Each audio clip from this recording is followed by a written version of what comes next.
एक बार की बात है, पहाड़ियों और घने जंगलों के बीच बसे एक छोटे से गांव में टिम्मी नाम का एक जिज्ञासु और साहसी छोटा लड़का रहता था। टिम्मी अपनी अतृप्त जिज्ञासा के लिए जाने जाते थे और उन्हें अपने आसपास की दुनिया की खोज करना बहुत पसंद था। एक धूप भरी सुबह टिम्मी ने गांव की सीमा से लगे गहरे रहस्यमयी जंगल में जाने का फैसला किया। उसने वहां छिपे एक डरावने राक्षस की कहानियां सुनी थीं और उसने यह पता लगाने की ठान ली थी कि क्या यह सच है। नाश्ते से भरा एक बैग और उत्साह की भावना के साथ वह जंगल की ओर निकल गया। जैसे जैसे वह जंगल में गहराई तक भटकता गया, ऊंचे ऊंचे पेड़ों और फुसफुसाती पत्तियों ने एक भयानक माहौल बना दिया। टिम्मी का दिल जोरों से धड़कने लगा, लेकिन उसने दबाव डाला। अचानक उसकी नज़र एक साफ स्थान पर पड़ी और वहां एक काईदार चट्टान पर बैठा हुआ सबसे असामान्य प्राणी था जिसे उसने कभी देखा था। यह एक राक्षस था, लेकिन डरावना नहीं।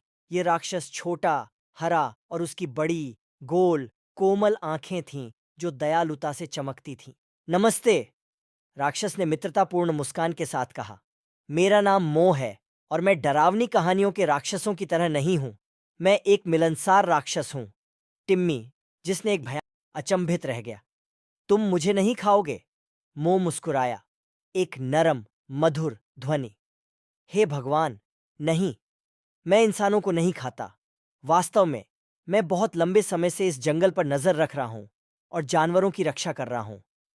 मो से बात करते ही टिम्मी का डर दूर होने लगा। छोटे राक्षस ने टिम्मी को जंगल के सभी गुप्त चमत्कार दिखाए।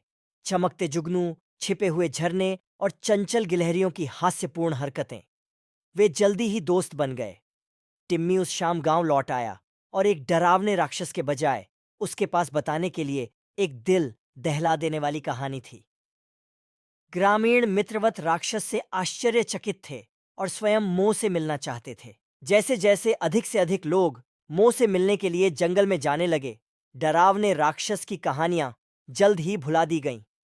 ग्रामीण और मो तेजी से दोस्त बन गए और एक बार डरावने जंगल हंसी और आश्चर्य से भरी एक जादुई जगह में बदल गए।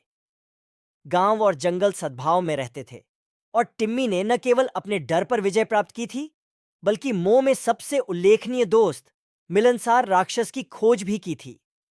और इसलिए मित्रवत राक्षस की कथा आने वाली पीढ़ियों के लिए एक प्रिय कहानी बन गई, जिसने सभी को याद दिलाया कि कभी-कभी सबसे अप्रत्याशित दोस्ती सबसे अद्भुत हो सकती है। समाप्त।